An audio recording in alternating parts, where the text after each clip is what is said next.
So, from our roast project here, our big chunks of meat, aging those. These have been in the fridge a couple of days now.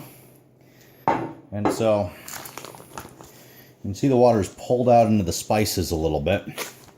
And so it's looking really good. You can see the bottom side is more wet than the top side. It's because gravity works.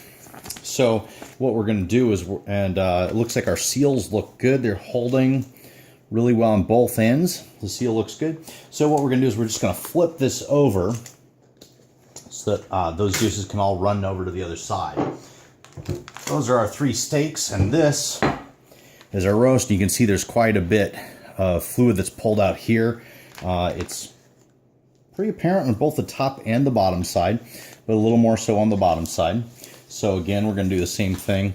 Looks like there's a bit of a dry spot right here, and so we're just going to massage that a little bit, get these fluid in around.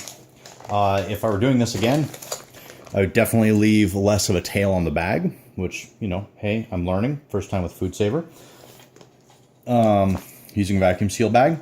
And that way more of these juices, instead of being distributed up through this tail, would remain with the meat. It's not a problem, just little details. If I were doing it again, what would I do differently? So this looks good, and I've actually played with this enough I've forgotten which side we had down and which side we had up, actually.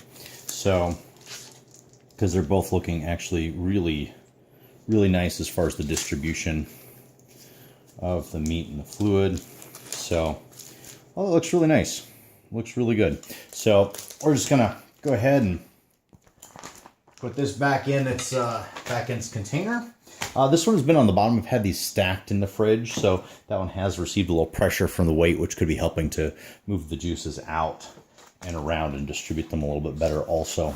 So these are looking really, really nice at this point. So I'm excited about those. So we're just gonna tuck them back in. I've got them in the dishes just in case we have a leak.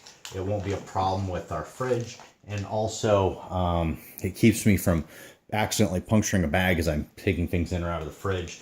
Like I said, this is my first time with the FoodSaver bags. I don't know how sturdy they really are, but also how long these are going to be in there, because one, we were considering allowing to wet age probably 2.5, maybe 3 weeks. So there's the update.